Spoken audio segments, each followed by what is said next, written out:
What did you think of my musical interlude last time, by the way? I thought it was really very good. I liked... Half an hour's effort. Oh, that's perfect. That's all it needed. I've had that song stuck in my head for the last 2 days. Yeah, it's been rather funny. I liked the backing bits. So the bit where you went, oh shit. Whee! The backing vocals, yeah. It was wonderfully childish. Very nice. No, I thought it was very, very good. Did make you titter. We'll try and do more of those. Try and write some original songs. And do as everything with this podcast is, a slightly shit song every couple of weeks. When we can be asked. Very good. No need this week, though, because it's all about poetry, innit? It is all about poetry. Or should we do a countdown for this week? I feel like we should do a countdown. Let's go old school and count it in. Yeah, I think we can do a countdown, and then I think we should start the show with a bit of Super Bowl halftime razzmatazz. Oh, wow. A bit more pow-pow. Okay. What have you got planned, and does it involve a webcam and a subscription service? Boom. Yes. Okay, let's do a countdown then. 3, 2, 1. Shakira. Oh, heck, she's a Colombian lass. And crikey, she's got a lovely ass. It jiggles, as she wiggles, it makes me want to polish my brass. Oh, don't be fooled by the socks that I got. I'm still Barry on the blocks. I used to earn a little, now I earn a lot. Because I got my own bricklaying company. Hey!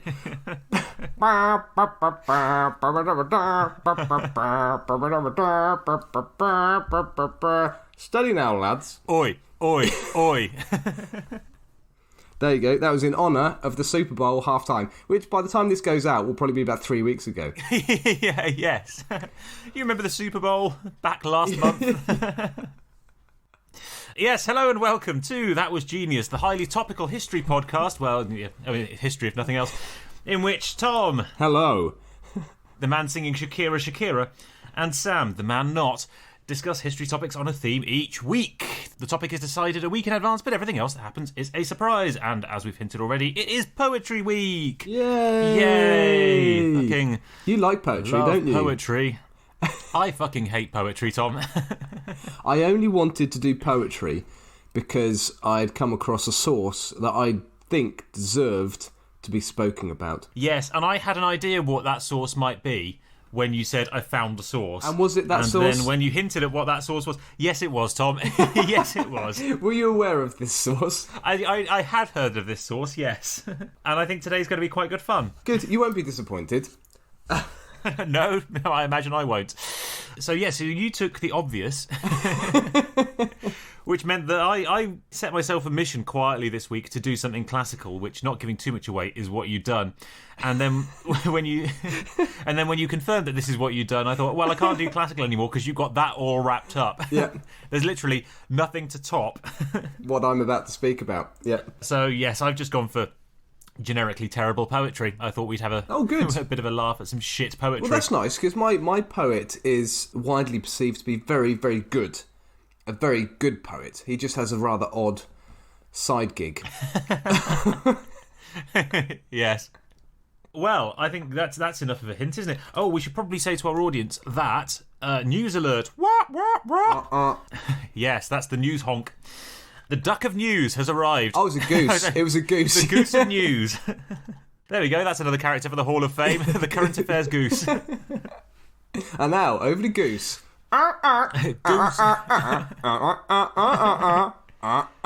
No, we haven't sung the News Goose theme tune, Tom. Goose, goose, tell me the news. You've got a bad case of shitting on you. Weird flus from over China. It's the goose goose.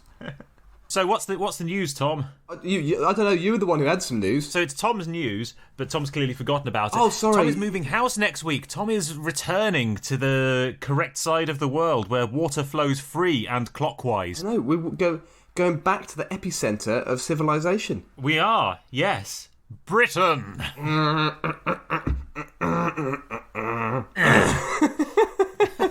You're out there, love. Yes, Tom's moving house next week, which is very exciting and will mean absolutely no difference whatsoever for this podcast because we'll still be several hundred miles apart. But we'll make for a much friendlier time difference, and will also mean that there's no episode next week because Tom will be at 38,000 feet or watching in-flight movies and trying to avoid coronavirus in Singapore. Yeah, so we're going to be masked up to the gills. We don't have gills. We're going to be masked up and just trying to avoid getting sick on the way back. If you had gills, the mask wouldn't be much use, would it? No, and we could have swum, and it would have saved us a lot of money. So a little bit like it would have done. Waterworld. So so nothing next week. I'm afraid a very big move. We're having to sell all of our belongings, and we're moving all the way back to the UK from New Zealand, which is quite a big deal for anyone who's ever flown here. It's not a short distance. No, and a lot of luggage to come as well. Yeah. You were briefly talking about taking your printer in hand luggage. Yeah, well, that was because I'm committed, Sam. I'm committed to doing some stupid cartoons for the website. But you poo-pooed the idea of me bringing a printer in my hand luggage. I don't know why. You might have an issue with it. I could put it in my checked-in luggage, maybe, if I've got enough room. Alongside, yeah, that's going to come out in one piece. Alongside the washing machine. Yeah. The dishwasher still full of dishes. This is going to be quite the caravanning holiday for you, isn't it? A loft insulation bat. Just sort of random things I feel like I should bring on the plane. We're not very good at prioritising. No, that's such a dad packing list, isn't it, for a major move? I just panicked and thought we might need the toilet seat. I thought it might need a hammer drill and a router and a toilet seat, yeah. So yes, unfortunately no episode next week, but we're going to make this week's extra special as a treat for you all. Especially for you lot. Especially for you. Specifically you. No, don't look around. We mean you. Don't know. We mean you. Yeah, you. Right, Tom. Should we flip something, or shall I just let you go first? Because we all know you're going to go first. I've got nothing. Beautiful. I've got nothing poetry related to flip, so I will go first. We've already. Cool. Given I hate poetry, I don't have any poetry books. Do you not have any poetry? I have actually got some poetry books. I've got some Greek tragedies. That's classed as poetry. You've got some Homer. You've got some Homeric epic. Do you know what? Somewhere in a bookcase I do actually, but not to hand. Yeah. You'll have some stuff. We'll come on to a bit of Homeric epic shortly. So, the person that I'm talking about this week is a chap called Catullus. Catullus, Gaius Valerius Catullus, which is a slightly disappointing name compared to old warty Fabius from the Punic Wars, who we discussed in episode 1, I think, the pilot episode. It was episode 1. Fabius, who was Varicosus, one of his names, which meant warty. Anyway, Gaius Valerius Catullus. He was a poet from the... So what does that mean? What does Valerius mean? What's his nickname? I don't think he had one. I think that's what made it boring. Oh, so that's just his actual name? Yeah, that's just like Gary... He's not Gary Big Toes. It's not... No, exactly. It's just like Gary Vivian Catullus, as opposed to Gary Big Ears Catullus. And Catullus, as far as we're aware, had normal-sized ears. And he was a poet from the late Roman Republic, a contemporary of people like Cicero and Caesar, for example, who are both incidentally referenced in his poems. And he's characterised as a neoteric poet, which in rather simple terms means that he chose to write his poetry in a very untraditional way for the time, very untraditional subjects. So his poems explore more everyday topics, most commonly relationships and quite frequently love. Traditionally, though, poetry in ancient Greece and Rome didn't really address these topics too much. Poetry was more about stories of mythology and great military events and exciting journeys. Think about Jason and the Argonauts, the Odyssey, the Iliad. Yeah, even the ancient Greek stuff dealt less with personal, everyday topics. Yes, that kind of stuff shouldn't be kept in the public domain, though, should it? It should be kept in the home, away from prying eyes in the public. It's a rather traditional British attitude, actually, now that you think about it, isn't it? Don't show any emotion, don't tell people what you truly think. Stiff upper lip. Write poetry about Britain, hills, flowers, cows. Cows, yes. Poetry about cows. Not really such fascinating... I would rather read about Jason and the Argonauts than cows. Oh, cow! Well, Tom, I've got a poet for you. I've got a poet for you later. Well, I've got a poet you're going to hate later. Oh, cow, how spotty is your hide? Your shits are rather flat. Yeah. They come out from your behind. And I put my hand inside. That's a fetish, isn't it? That's a fetish.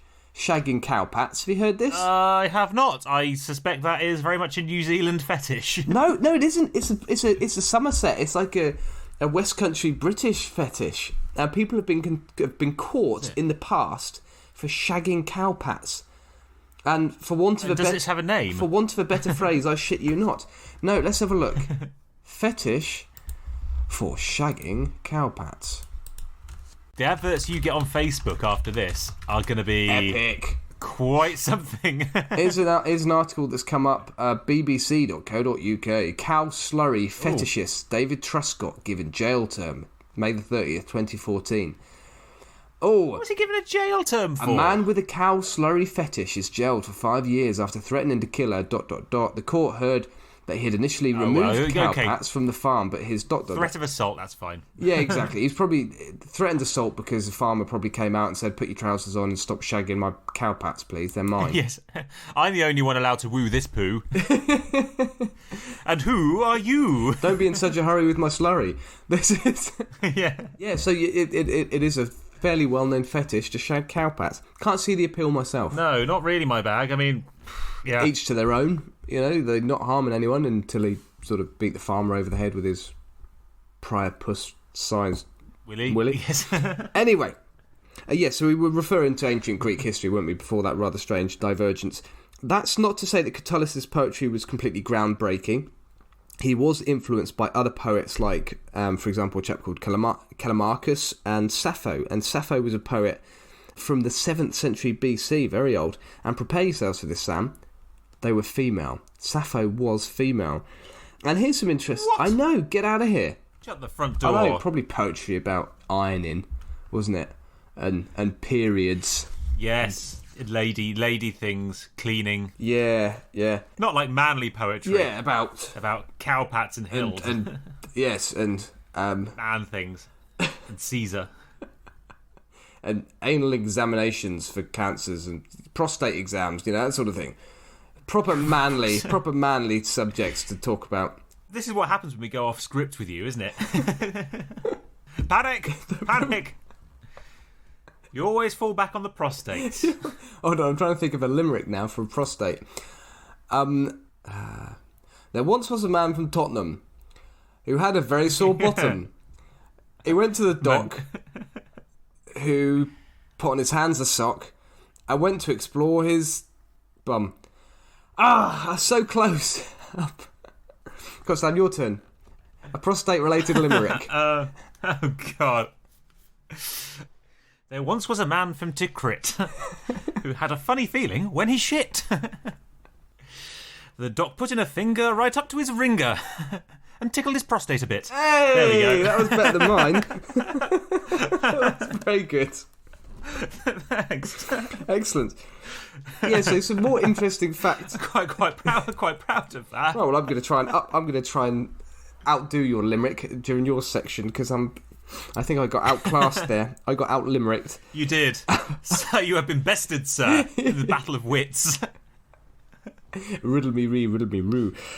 Incidentally, here's an interesting one. It's a little bit like the scene from The Hobbit, isn't it? With Gollum and Bilbo having a riddle off. Oh, I thought you were going to say with Gollum and Bilbo having a prostate exam. My precious. Lord of my rings. I was about to say, I know you like rings, Gollum, but can you keep your finger to yourself, please? Thank you very much. But one ring to rule them all. Not mine. Leave it alone. Anyway, interesting fact about Sappho that I encountered. The words lesbian and sapphic, both meaning lesbian, etymologically originate with Sappho. And that's because sapphic, that's obvious.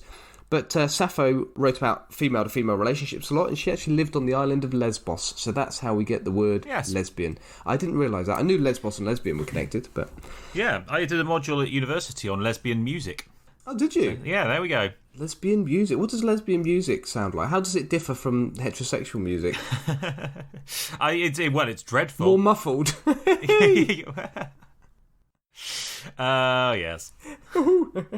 Well, much like all Greek music, it's fucking awful. Classical Greek music, that is.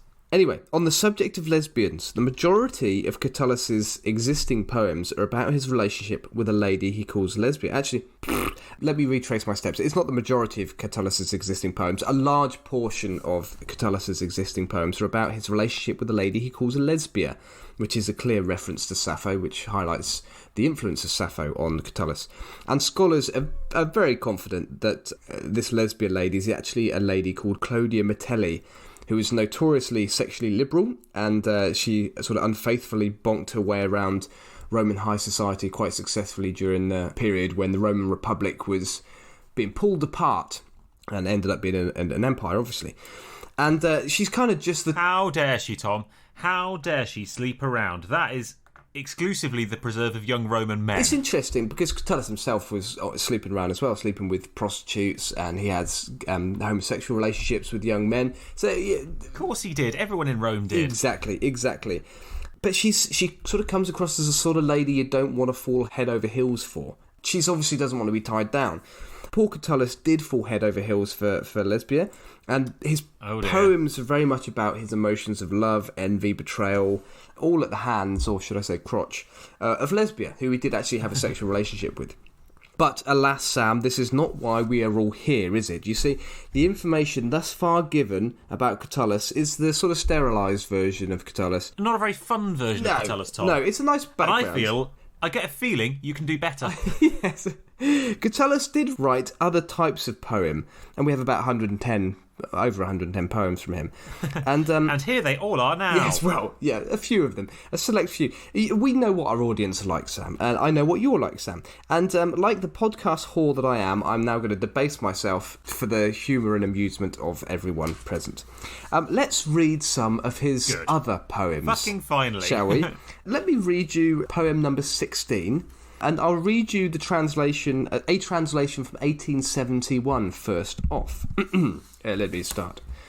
I'll traduce you, accuse you, and abuse you, soft Aurelius. Sorry, fuck, I've dropped my pen again. Maybe you could just keep the pen on the table. No, it wouldn't be the same, would it, Sam? You wouldn't enjoy this podcast as much if I wasn't clicking pencils, dropping pencils, fiddling. Farting. Have you picked up on some of my farts before? Because I do fart loudly during these podcasts occasionally. I have had to edit out some of your farts, yes. Pow pow. I don't remember it making that noise. I hope you can see. You can't see this, but I'm actually dancing now. I'm so proud of myself. So, poem number 16, and I will give you the translation from 1871 first. Quote. Oh, good. Classic Victorian translation of a rude poem. I'd never said it was going to be rude. I'll traduce you. Oh, no, you didn't. Accuse you and abuse you, soft Aurelius, even as easy furious. You that lightly, a saucy verse resenting, misconceit me, sophisticate me wanton. No, pure chastity rules the godly poet, rules not posy, needs not err to rule it. Charms some verse with a witty grace delightful. 'Tis voluptuous, impudent, a wanton. It shall kindle an icy thought to courage. Not a boy fancies alone, but even frozen, frank, immovable, all amort to pleasure. You my kisses, a million happy kisses, musing, read me a silky thrall to softness. I'll traduce you, accuse you, and abuse you. What the fuck did I just read, Sam? I don't know, but you made it sound very nice. Did I say it sound nice? Apart from the abusing thing. Yes, so that's... Okay, so it sounds very nice. That's nice to hear. So that's the 1871 version. And I'd like you to put yourself in the position of a scholar from 1871, seriously now, trying to translate the original Latin of this poem into the common dialect. Let me now give you a version from Wikisource, so a more modern version. I hope it comes with pictures like WikiHow does. Quote, I will sodomise you and face-fuck you, cocksucker Aurelius and bottom bitch Furious, who think from my little verses, because they're a little soft, that I have no shame, for it is right for the devoted poet to be chaste himself, but it is not necessary for his verses to be so. Verses which then need have taste and charm, if they are delicate and have no shame, and because they can incite an itch. I don't mean in boys, but in those hairy men who can't move their loins. You, because about my many thousands of kisses you've read, you think me less of a man, I will sodomise you and face-fuck you. This guy... A poem of contrasts. Well, it's the same Latin. The guy from 1871 has really, really tried hard to make that poem decent. Let me give you another translation that I came across online from a lady called Michaela Wekil-Janan, which is her best attempt to put this into common language. Fuck you, boys. Same poem? Different poem. Same poem. This is the same poem in 3 different versions. Oh, wow, okay. This is the same poem. Exactly the same poem, 3 versions. Fuck you, boys. Up the butt and in the mouth, you queer Aurelius, and you fag furious. You size me up on the basis of my poems because they're a little sexy. That's not really decent. A poet has to live clean, but not his poems. They only have spice and charm, if somewhat sexy, and really not for children. If, in fact, they cause body talk, I'm not talking in teenagers, but in hairy old men who can barely move their stiff bums. But you, because you happen to read about many thousands of kisses, you think I'm not a man? Fuck you, boys. Up the butt and in the mouth. Wow. That's a bit slam poetry, isn't it? Yeah, so, I mean, I don't understand why Catullus isn't studied quite as much as Virgil or Ovid or Homer in schools. Just don't get it, really. No. So that was number 16. Neither does Catullus, by the sounds of it. There's something of the incel about him. I don't want. He doesn't seem to take. I mean, I actually identify with him because he doesn't seem to take criticism very well, does he? Because the people he's talking about here, one of them was a poet themselves and another one was a politician. He just doesn't take criticisms. He's obviously a very proud poet, and when someone gets on the wrong side of him, he gives him a piece of his mind. Let me give you poem number 21, Sam. Aurelius, father of hungers, not only of these, but of however many have ever been, or are, or will be throughout the years. You want to sleep with my boy, not secretly, for you're always with him. You joke around together. Attached to his side you try everything. For although you plot against me, I'll stick it to you first, my dick in your mouth. Still, if that were enough, I would keep my peace. I take offence now at this, that the boy will learn from you, me, to hunger and thirst, on account of which lay off while you can do so chastely, lest you should reach your end, but with a dick in your mouth.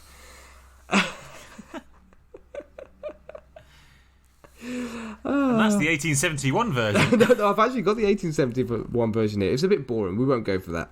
Yeah, right. It's a bit boring, but it just takes. I don't know how the translator managed to make it so sterile. Let's talk about number 23. So that we've had Aurelius and Furius on a number of occasions. He really didn't like either of these people. Number 23. Oh. Furius, you who haven't got a slave, no piggy bank, not a bug or spider or heat, but you certainly have a father and a stepmother whose teeth can even chew sand. It's delightful for you, with your father and with your father's wooden wife. No wonder, since you all do well with everything, you endure nicely, you fear nothing, not flame, not total ruin, not even deeds or slander lies, or other chance of dangers. But really, are your bodies drier than bone, or than anything, if there is anything, made even drier by sun, cold and starvation? So why wouldn't everything be well and happy for you? You are without sweat, spit, snot, or runny nose. To this neatness add an even greater neatness, because your asshole is cleaner than a salt dish.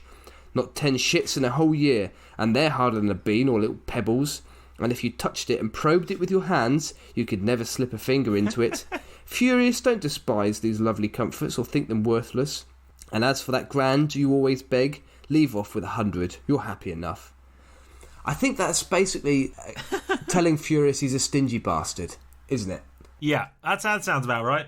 He does enjoy going into the poo bit of it, doesn't he? That was number 23. Well, he does. He seems quite upset that he can't put his finger into it. It's obviously a test. It's a test of the quality of your poo. Well, it is the Bristol scale. Well, I didn't realise you could tell how Pellety is on the Bristol scale. I didn't realise you could tell how thrifty someone was based on the solidity of their turds, but clearly you can, according to. Well, no, yes, you can, Tom. Yes, you can. Very stiff. Yes, stifty is thrifty. I knew you were going to do that. You know what they say, Tom? You know what they say? Loosen the bowels, loosen the change. Full bowl, full wallet. Mo poos, mo problems. Anyway, number 33. Cleverest of all thieves at the baths, Father Verbenius, and you, his profligate son. For the father has a dirtier right hand, but the son has a more voracious anus. Off with you into banishment and the dismal regions, since the father's plunderings are known to all the world, and son, you cannot sell your hairy bottom for an ass. Bit strange. Wow. Bit strange, isn't it? I get the gist of what's going on there, but I don't really know why he wrote a poem about it. Well, I think this is part of what makes him entertaining. It's everyday stuff, isn't it? And it's very... he puts a lot of emotion into it. He's just speaking his mind, Sam. Well, the emotion is just... When you say a lot of emotion, he puts a lot of anger into it. By all accounts, and I'm really not an expert on this, the actual poetry here, so the original Latin is very beautiful. So he writes very rhythmical, nice-sounding Latin poetry, but just on very interesting topics, very everyday topics. Number 69 I particularly like. I think this is one that's particularly good. Good choice, number 69. Do not wonder, O Rufus, why no woman wants to place her dainty thigh under you. Not if you should undermine her with a gift of rare clothes, or with the pleasures of a transparent jewel. A certain bad story hurts you, by which a wild billy-goat is said to dwell under the valley of your upper arms. All fear this, nor is it strange, for it is very bad beast, nor one with which a pretty girl would lie. Therefore, either kill the cruel pest of the noses, or cease to wonder why they flee. So he's basically a whole poem about having a smelly armpit. Exactly. He's basically saying, Rufus, you've got dreadful BO. That's why you're not getting laid. Which I thought was excellent. Stinky Rufus, who never gets the girls. I'll try and track it down. There is a great meme that goes around on Facebook every so often about names for deodorant. It's a Venn diagram of names for deodorants and things that have killed Roman emperors. And oh, wow. And in the middle is things like Axe. Yeah, and Dove. Brutus. Old Spice. Yeah, Old Spice is in there, Yeah. I'll try and find that and put it on social media. Very nice. Anyway, so there you go. There's some examples of some of Catullus's poems. So it's a mixed bag with Catullus. Regardless of what you think about his poetry, it has been incredibly influential and was exceptionally popular after its rediscovery during the Renaissance. And I think Petrarch was very influential in its rediscovery. Petrarch, the very famous Renaissance figure who we've discussed before. Catullus is seen by scholars as one of the most important poets of his generation, who opened up the art form of poetry and paved the way for the likes of Virgil, Ovid, the everyday and angry Horace. Man. So more famous poets like Virgil, Ovid, Horace, they all came in the decades and century after Catullus. So he's seen as a very influential poet. And actually, the 1871 version that I found of his poems was actually dedicated to Alfred Lord Tennyson, the famous British poet. Yeah, obviously with the rude poem sterilised. So he's a very, very influential poem who has been admired by many throughout the years. There you have it, Sam, the Catullus. Very interesting. What a lovely rude man. There's a fun story that I found, and I've not got it in front of me now, so I'm probably going to get the names wrong, but I think it was in Cicero, and he was writing about how I think it was Sulla was giving a speech in a Roman forum, and an admirer from the audience came out and handed him a poem that he'd written about Sulla in his honour, and Sulla read it and decided that this poem was so bad that he gave the man a bag of gold in return for never ever ever writing anything about him ever again. Very good, very good. So nice to know that poetry, good and bad, has thrived over the years. Yeah, well, I did have to rush my research somewhat this week, but I did come across the fact that Catullus had actually written some scathing poetry about Julius Caesar. But the two of them kind of mingled in the same circles. Catullus was actually brought up in, I think it was near Verona, so it was quite close to Gaul, and he had experienced Caesar's expeditions in Gaul almost firsthand, and hadn't particularly liked the way Caesar had been behaving. And so he'd written a scathing poem about Caesar, and then had to apologise because Caesar was coming round for tea. I think it's what I read. So had to apologise because Caesar was coming over for dinner. Fantastic. Well, Tom, I've got something slightly different for you today, and I'm going to start with a poem, possibly unsurprisingly, Tom. As it is Poetry Week. I've written a little poem, which is it's a joke and a poem in one, Tom. So be prepared to click your fingers in appreciation of slam poetry. I have written this myself. This is good effort from you for someone who doesn't like poetry. I know. An English poet, an Irish poet, and a Scottish poet walk into a pub. The Englishman says to the barman, "Sir, give me some grub." The Scotsman fills his tankard with lager from the tap, whilst the Irishman stares at the other two's arses because he's just here for the crack. Hey! There you go, Tom. See what you did there. It's an Englishman, Irish, Scotsman joke and a poem in one. It was beautiful. It was not Beautiful. And it was beautiful. It was not beautiful. But it's topical, Tom. It's topical because that is a bad poem featuring an English poet, an Irish poet, and a Scottish so poet. It's deliberately bad. Enough, you were deliberately doing a bad Funnily poem. enough, Tom, that's what I'm talking about today. A terrible English poet, a terrible Irish poet, and a terrible Scottish poet. Good. See, it's got layers. It's levelled like an onion. Talking about limericks, why are limericks called limericks? Because Limerick is obviously a town in Ireland. It is. I don't know. That's a very good question. That actually would have been a very easy topic to research and talk about. I should have read some dirty limericks. Fuck. God damn it. Too late now. God damn. I mean, it's quite the claim to fame, isn't it? Yeah. Oh, what school of poetry did your town inspire? The Limerick. I'm from Sandy Balls. Once was a man from Ealing. I'm from Weathered Bottom, actually. So yeah, I was going to do terrible classic poetry today, but you had that all sewn up, didn't you?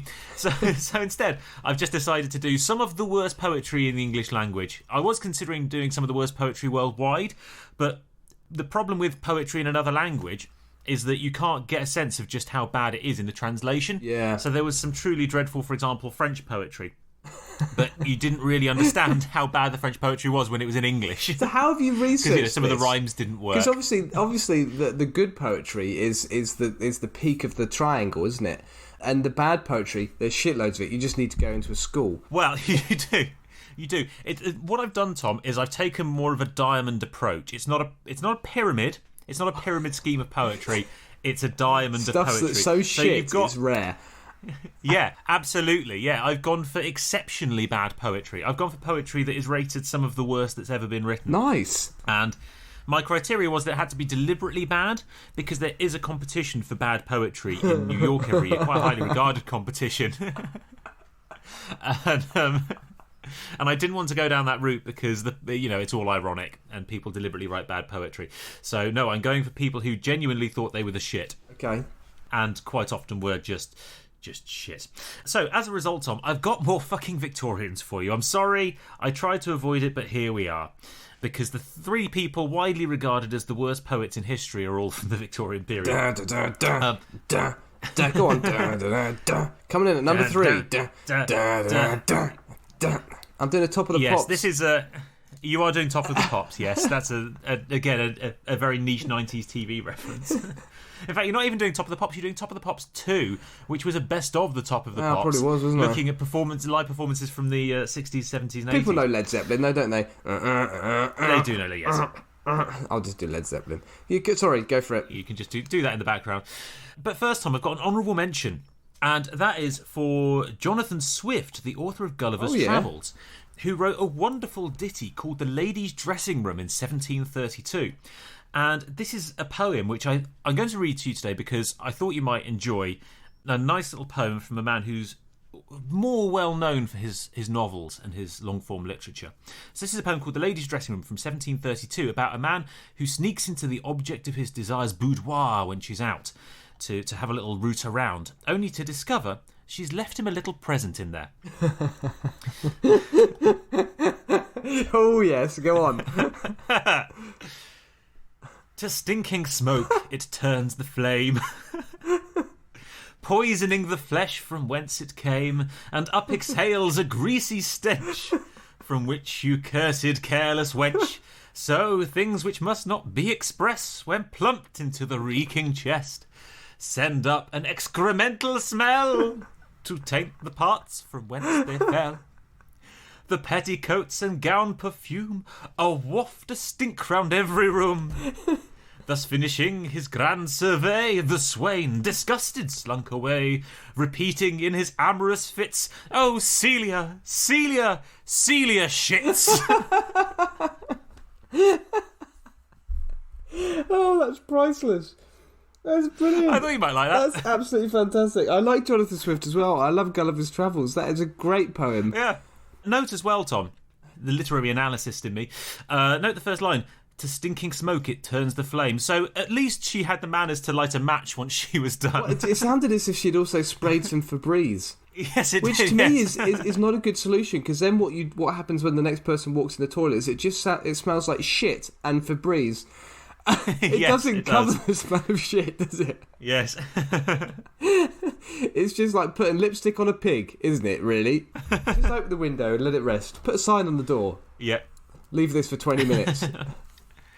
On the subject of smells in toilets and other people using them, how do you feel, Sam, about putting your bottom on a toilet seat that has been warmed by the arse of another? Which does sound like a Motown song, doesn't it? It does. Warmed by the arse of another. It's been warmed by the ass of another. Yeah. Warmed by another brother. I'm fine with it. You know, everybody poops. Everybody poops. Everybody's done a town is getting you down. And people are just too much for you to bear up on the loo. Just take a shit. Playing Angry Birds for 20 minutes. And do your research for your podcast of choice. Beautiful. Anyway, I've got 3 bad poets to rattle through, Tom. Sorry, carry on. So I'm going to crack on with the top of the pops of terrible poems from the 18th century. First up, number 1 is a clearly cut winner according to popular opinion. Although actually, I think that this, of the 3 poets I'm going to discuss today, Tom, I think this is actually probably the best of the 3 worst, although he's widely regarded as the worst poet of all time. And this is, of course, William Topaz McGonagall. Oh, yeah, I never like his stuff. No, well, very few people do, Tom. Very few people William Topaz McGonagall. WT, Big WT as we'll call him, was an Irishman born in 1825 and living in Scotland. So he's our Scotsman for today, although he's not. With a penchant for absolutely not giving a toss what anyone thought of his work, which for his mental health was probably a good thing. He considered himself quite the political poet, Tom, writing a lot about current affairs. And in particular, train crashes. He loved a good poem about a train crash, Tom. Oh, yeah, which is ironic. Yes, it isn't it just? Now, in theory, you could write quite a powerful poem about a train crash. If you were being political, you could write about the flash of a life taken away by a moment of carelessness. You could write about the insidious creep of cost cutting by the wealthy at the cost of the lives of working men. You could go all Bob Dylan, Cat Stevens on it. Or in McGonagall's case, you could write about the architectural merits of proper buttressing, Tom. Whatever tickles your fancy, whatever you think the people want to hear. And McGonagall, what he really liked to write about was the Tay Bridge Disaster, which was a train crash in December 1879, where a cheaply built and badly designed bridge over the River Tay collapsed in high winds, taking a train with it and killing 75 people. He actually wrote 4 poems about this, so it was clearly something that struck a chord with him. Yeah. But the poem Tay Bridge Disaster itself is one of those 4, and it's widely revered as the worst poem ever written in the English language. I actually don't think it is. I think the other one I'm going to talk about are worse. But here we go. This is just an abridged version because we're short on time. It's really a painfully long poem. Beautiful railway bridge over the silvery Tay. Alas, I am very sorry to say that 90 lives have been taken away on the last Sabbath day of 1879, which will be remembered for a very long time. So apart from the fact that he got the number of deaths wrong, presumably for scansion purposes, 75 is quite a mouthful and 90 rolls off the tongue. So the poem ends with a stern warning. That outlines what the poem's about, and it ends with a stern warning to bridge builders worldwide to always buttress your girders. Matron. Always buttress your girders. Always buttress your girders, What about girding your girls. buttresses? Oh, don't do that. You fool. No, you're asking for problems. Don't be caught out girding your buttresses. Buttress your girders. No. Okay. Yep, fantastic. That's what we all want to read in our downtime. Yep. This was a poem for the people, Tom. This was a lesson for us all. O ill-fated bridge of the silvery Tay, I now must conclude my lay by telling the world fearlessly and without the least dismay that your central girders would not have given way. At least many sensible men do say, had they been supported on either side with buttresses. At least many sensible men confess. There's a bit of a forced rhyme there.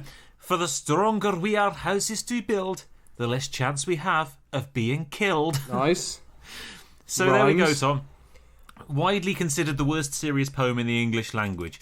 He also wrote something equally bad about a whale, which appeared in the Tay at some point, which is often considered the second worst poem of all time. Here's an extract from that. Oh, it was a most fearful and beautiful sight to see it lashing the water with its tail all its might, and making the water ascend like a shower of hail, with one lash of its ugly and mighty tail. Then the water did descend on the men in the boats, which wet their trousers and also their coats. But it made them only the more determined to catch the whale, but the whale shook at them its tail. It's not the worst thing I've ever heard. No, but the only reason I mentioned this particular poem is because in the 50s it was actually set to music and was scored to a full orchestra featuring a foghorn and an espresso coffee machine. So, why the espresso coffee machine? I don't know. Presumably the hiss of the sea, I guess, the frothing of the whale's tail. Oh, okay. So anyway, Tom, there you go. And I mentioned... that's not atrocious. I mean, it sounds a little bit like a secondary school poem, but, it rhymes. Yeah, it's school grade, it rhymes. Yeah. So yeah, there's William Topaz McGonagall. I don't think he's the worst poet in the world, which is why I'm getting him out of the way first. So, the second worst poem in the English language, Tom, and here's where it gets good for me. And this is hotly contested between the Englishman and the Irishman. So we're going to go with the Englishman first, or actually he was a Belgian living in London, but I'm stretching my rules, whatever. Theophile Jules Henry Marzials. Wow. Worked at the... Yeah, I know, right? Great name. Theophile. Man who loves Theos.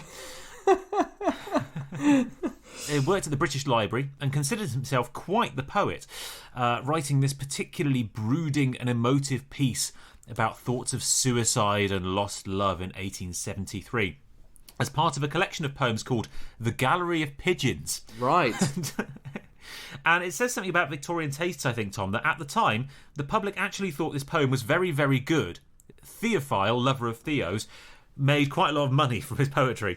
This is called a tragedy, and I think it's safe to say that he's a little bit bitter at, presumably, his best mate hooking up with his crush. There once was a man called Theophile who had a tendency to be a bit suicidal.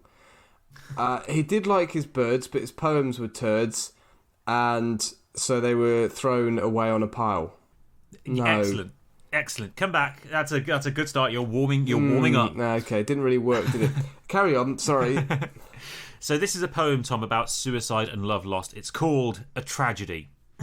When the feeling's gone and you can't go wrong. Yes. And I'm going to put some effort into the performance of this. Here we go, Tom. Death! Plop! Sorry. Were the first two words of this poem death and plop? Yes, they were, Tom. Yes, they were. I told you it gets better. Death! Plop! The barges down in the river flop. Flop! Plop! Above, beneath. From the slimy branches the grey drips drop to the oozy waters that lounge and flop. And my head shrieks, stop! And my heart shrieks, die! Ugh! Yet I knew, if a woman is false, can a friend be true? It was only a lie from beginning to end, my devil, my friend. So what do I care? My head is empty as air. I can dare. Plop! Plop! The barges flop. Drip! Drop! I can dare! And let myself all run away with my head and stop. Drop. Dead. Plop. Flop. Plop. Plop. Plop's not really a word that I associate with suicidal thoughts. Plop's a very happy word, isn't it? Plop. Makes me want to giggle. It's plop.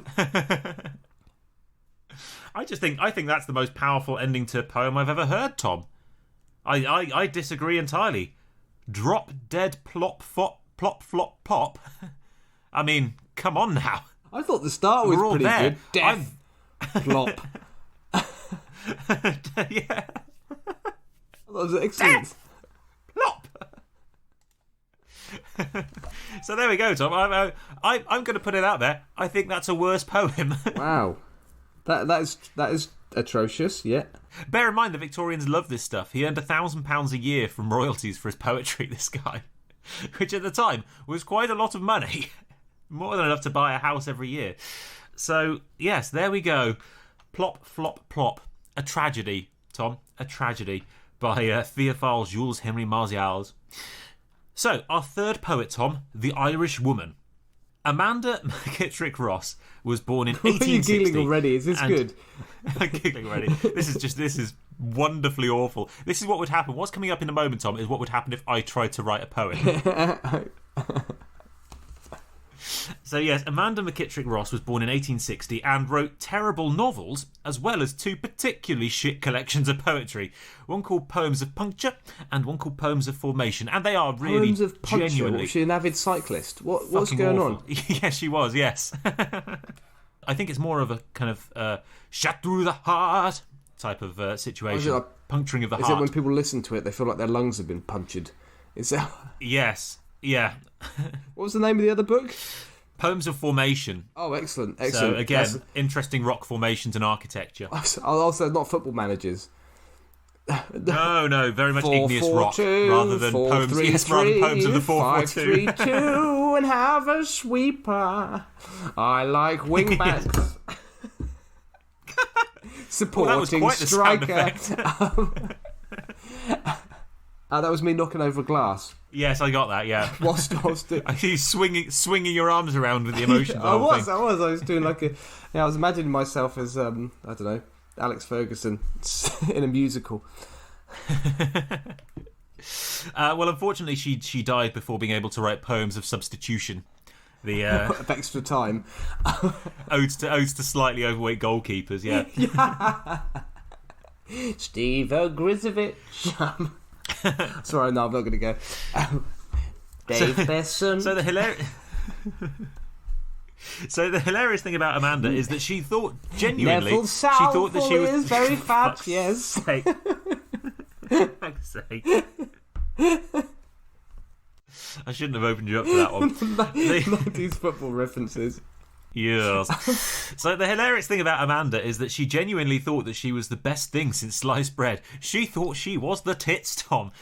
Writing in her diary that people would be celebrating her work for 1,000 years and that 1,000,001 readers would clamour for aught that dropped from her pen. Quote.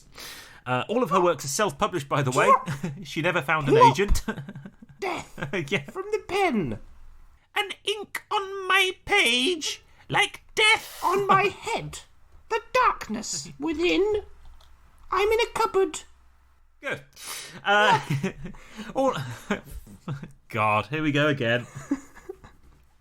I can't help but feel that some of the pent-up stress from your week is released in this podcast. It certainly is this week. Yes, all of Amanda's works are self-published, which is so the 1,000,001 readers were clamouring for every one of her words was a bold claim, considering there are only about 30 copies of everything published. It's fortunate she wasn't brought up in this day and age, isn't it, Sam? Because she could, for example, release a podcast. Yes. Yes. I get the feeling she might have done. She also claimed that her critics, of which there were many, were simply too stupid and lacked the intellect to truly appreciate her work. Yeah. Apart from one who she took particular umbrage at, who slammed her first novel as being mildly entertaining at first until you realise she's not joking, at which point you recoil in horror. And for this particular critic, she wrote a lengthy foreword in her second novel about how he was clearly just in love with her. So she was stark raving mad, Tom, this woman. Amazingly, though, she did have some celebrity fans. Mark Twain called her novel Irene one of the greatest unintentionally humorous books of all time. Aldous Huxley was a big fan as well. And actually, ironically, because there were so few originals of her work being self-published, they are actually, when they come up at auction, incredibly valuable. So maybe she was onto something with having a work that would last 1,000 years. Or maybe not, Tom. Let's see, because here's an abridged version of her poem On Visiting Westminster Abbey, which, Tom, is about a trip down into the catacombs and the tombs. That's a grand title. This could be good. Yeah, On Visiting Westminster Abbey by Amanda McKittrick Ros. Holy Moses! Have a look! Exclamation mark. Flesh decayed in every nook. Some rare bits of brain lie here. What? Mortal loads of beef and beer. some of whom are turned to dust. Every one bids loss to lust. Royal flesh so tinged with blue undergoes the same as you. Famous some were, yet they died. Poets, statesmen, rogues beside, kings, queens, all of them rot. What about them? Now they're not. Wow, that is awful. That is awful, isn't it? Some rare bits of brain lie here. Rare bits. Was she collecting them? Does she have an understanding of which parts of the brain are rare? And which easy to come by, a bit of frontal lobe, but you would never believe how hard it is to get a bit of the frontal the medulla. Yes. That's Thomas Wolsey's brain in there. Oh, that's nice. That's a collector's. Henry VIII. Henry VIII, the collector's edition. Yeah. For only $2.99, you get Henry VIII's brain for free. Then for only £20 an issue, you can collect the brains of the dead 12 months afterwards. Build your own Westminster collection of rare bits of brain. It's strange. Yes, there you go. Strange. Very strange. Very strange poem. But I quite like that. It was a dreadful poem, but I thought actually quite good. There's an awful lot of exclamation marks in it. Does she write in capitals Holy as well? Moses. Like Here she's and shouting there, all oddly. the time. Yes. I'm writing very loudly. Because it's exciting. Will you calm down now? Will you take a look? Can't we all just get on here now? Will you take a look at the brains of Queen Elizabeth? I actually quite like this. It's voted one of the worst poems of all time, but I think it's a cheerful ode to the fact that when we're dead, we're all the same. We're all just bits of brain in a tomb. And blue flesh. I mean, presumably she couldn't see the flesh. Blue flesh, yes. No. I've not been in oddly, many catacombs, but I don't think it's just a series of bodies decaying for all to see, with rats scuttling around and maggots dropping onto the floor in great volume. I get the feeling that maybe she hadn't been to the catacombs either. No, yes, yeah, you're probably right. She probably hadn't been to Westminster Catacombs. Although, to her credit, royal flesh so tinged with blue. Blue, and I'm not entirely sure why, but somehow it adds to it, is in quote marks. Oh, okay. So maybe it was a reference to blue blood. A reference to imagination or blue blood. It could be a reference to blue blood. Maybe yes. I mean, we're discussing it, aren't we? This is why I hate poetry, because I hate literature. She's stimulated. She has. Thought. And on that note, I'm going to finish because no one wants to discuss poetry. So, where did you find out a list of the worst poetry ever? There isn't really a list, but when you type in worst poets. Okay. Well, when you type in worst poets, William Topaz McGonagall comes up first and foremost every single time, and from there you can end up down a click hole of bad poets, which I did. Did you look into bad poems submitted to newspapers? I've come across one. Weymouth Superloos. Weymouth are having new toilets built. They are getting rid of the portable loos. Our council has promised us... Oh, no, that's not a poem.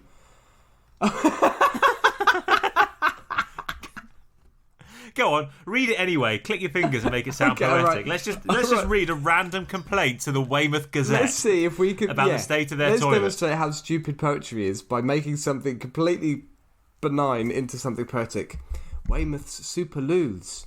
Weymouth are having new toilets built. They're getting rid of the portable loos. Our council promised us for New Year. It's like a dream come true. Now that Portland are having their cruise ships, lots of tourists are visiting our town. Our conveniences are going up market, not to let anyone down. Our toilets are going unisex of that. I do not agree. I do not want men in dresses using the ladies for a pee. It's all due to the gender factor, and political correctness gone mad, you see. So come on, ladies, stand and defend. You'll lose your right to be. I suggest a gender toilet and a gents, but leave the ladies for a lady and me. There you go. It was actually a poem. About some miserable old bitch who's worried about someone with a todger using the ladies. Yes. There you go. Well, was that actually a poem, or did you? I think just it poetise possibly was half poem. It was a pseudo poem. Right. Someone who accidentally wrote in rhyme. Yeah. Someone who was a poet and didn't know it. Yeah, I was trying desperately to avoid saying that at any point in this episode, but there we go. Sorry. Oh. Right at the end, it snuck in. Well, on that note, I think it is probably time to end this podcast. Thank you so much for listening.